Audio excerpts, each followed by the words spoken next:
పూర్తి స్థాయిలో ఈ సర్వే నిర్వహించడమే కాకుండా నిర్వహించినటువంటి సర్వేని కరెక్ట్గా మళ్ళీ తిరిగి 4/2/2025 క్యాబినెట్ కానీ శాసనసభలో ప్రవేశపెట్టడం కానీ జరిగినటువంటిది విషయం కూడా మీ అందరికీ తెలిసింది. ఇది మేము మొదలుపెట్టినప్పుడు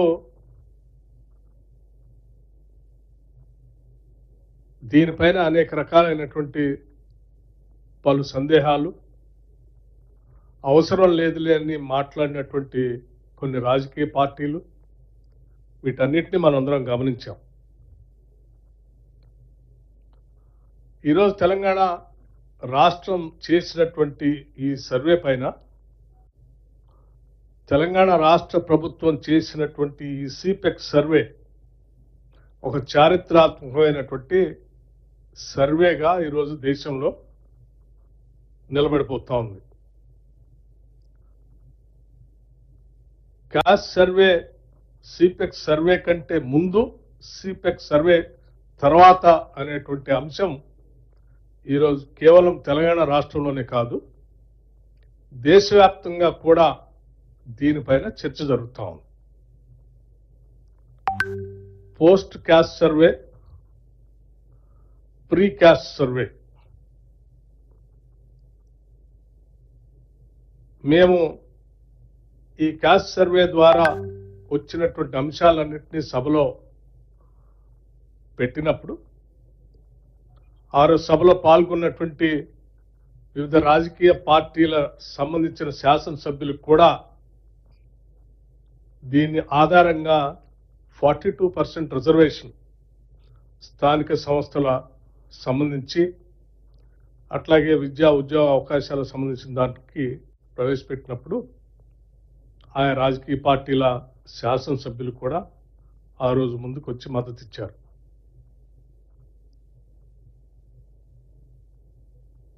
గతంలో ఒకసారి మనం పరిశీలన చేస్తే అసలు ఇటువంటి క్యాస్ట్ సర్వేనే అవసరం లేదని చెప్పినటువంటి ప్రధానమంత్రి నరేంద్ర మోడీ గారు పార్లమెంట్లో చెప్పిన స్టేట్మెంట్, అటువంటి స్థాయి నుంచి చివరికి తెలంగాణలో చేసినటువంటి ఈ సిపెక్ సర్వే వల్ల దాని అవసరాన్ని గుర్తించి చివరికి కాంగ్రెస్ పార్టీకి సంబంధించిన ఈ కార్యక్రమానికి అసలు నాంది, అట్లాగే డ్రైవ్ చేసినటువంటి వ్యక్తులు శ్రీ రాహుల్ గాంధీ గారి ఆలోచనని చివరికి నరేంద్ర మోడీ గారు కూడా, భారత ప్రభుత్వం కూడా తప్పనిసరి పరిస్థితుల్లో ఒప్పుకొని భవిష్యత్తులో మేము కూడా సెన్సస్ లో భాగంగా కాస్ట్ సర్వేని కూడా ఇంక్లూడ్ చేస్తామని చెప్పి ఇవాళ ఒక నిర్ణయం తీసుకునేంత స్థాయికి తెలంగాణ రాష్ట్ర ప్రభుత్వం తీసుకొచ్చిందని చెప్పడానికి నేను నిజంగా సంతోషిస్తా ఉన్నాను. దీన్ని సంబంధించి ఈరోజు మనందరికీ తెలిసిందే, స్థానిక సంస్థల ఎన్నికలు దృష్టిలో పెట్టుకొని 42% రిజర్వేషన్ ఇవ్వటం కోసం శాసనసభలో మేము తీర్మానం చేసినటువంటి బిల్లుకి సంబంధించి ఈరోజు మినిస్ట్రీ ఆఫ్ హోంలో రాష్ట్రపతి గారికి పంపించినటువంటి ఈ బిల్లుకి సంబంధించి కొన్ని రోజులుగా ఆడ చర్చలో ఉంది. త్వరితగతిన దీనికి సంబంధించినటువంటి ఈ 42% రిజర్వేషన్ సంబంధించి ప్రస్తుతం లోక్సభ సమావేశాలు జరుగుతున్నాయి కాబట్టి, లోక్సభలో ఉన్నటువంటి ప్రతిపక్ష నాయకులు శ్రీ రాహుల్ గాంధీ గారిని, రాజ్యసభలో ఉన్నటువంటి ప్రతిపక్ష నాయకులు శ్రీ మల్లికార్జున్ ఖర్గే గారిని, వారిరువురిని కూడా కలిసి వారిరువురి చేత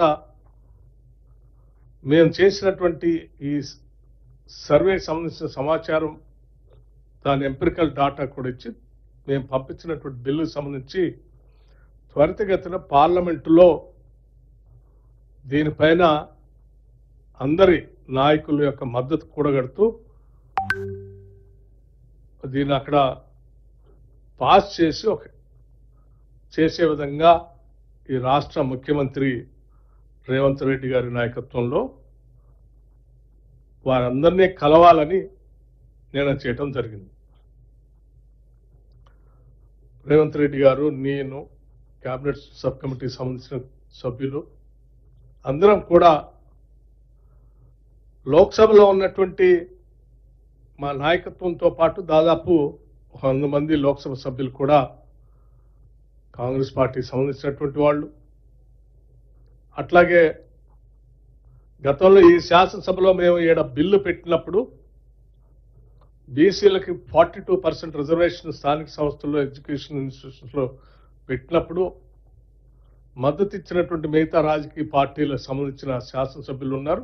వారి పార్టీకి సంబంధించినటువంటి పార్లమెంట్ సభ్యులకు కూడా కలిసి మనం ఈ రకంగా అయితే శాసనసభలో ఏ రకంగా అయితే మద్దతు ఇచ్చేటట్టుగా మీ సభ్యులు చేశారో రేపు లోక్సభ, రాజ్యసభలో కూడా మీ పార్టీకి సంబంధించినటువంటి లోక్సభ సభ్యులు కానీ, రాజ్యసభ సభ్యులు కానీ ఈ బిల్లు ఇంట్రడ్యూస్ చేయడానికి, పాస్ కావటానికి త్వరితగతిన మీ అందరి సహకారం కూడా అవసరం. మీరందరూ కూడా దీంట్లో పెద్ద ఎత్తున ఒక ఇంట్రెస్ట్ తీసుకొని త్వరితగతిన దీన్ని పూర్తి చేయడం కోసం ప్రయత్నం చేయాలని చెప్పి వారందరినీ అడగటం కోసం ప్రయత్నం రేపు చేస్తా ఉన్నాం. ఓబీసీలకు సంబంధించి 42% రిజర్వేషన్ ఇవ్వటం న్యాయమైనది, సహేతుకమైనది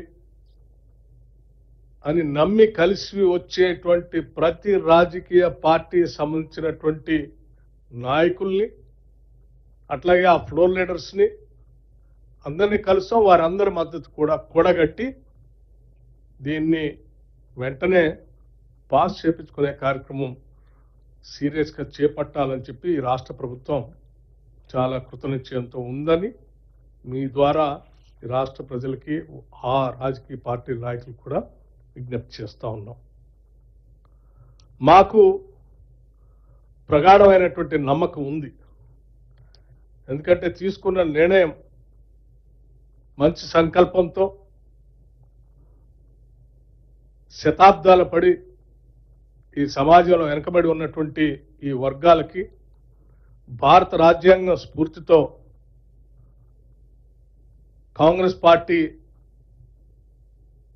ఆనాటి శాసనసభ ఎన్నికలకు ముందు, జనరల్ ఎలక్షన్స్ ముందు మా నాయకుడు రాహుల్ గాంధీ గారు చెప్పినట్టు ఈ రాష్ట్రంలో కాంగ్రెస్ పార్టీ అధికారంలో రాగానే మొట్టమొదటిగా ఇక్కడి నుంచే మేము కాస్ట్ సెన్సస్ మొదలు పెడతాం అని వారు ఏ రకంగా అయితే హామీ ఇచ్చి ప్రజలకి చేస్తామని చెప్పాము, దానికి న్యాయం చేసే విధంగా మేము తీసుకున్నటువంటి ఈ చర్యకి అన్ని వర్గాల నుంచి మద్దతు కూడగట్టగలిగాం. దాన్ని సక్సెస్ఫుల్గా చేయగలిగాం.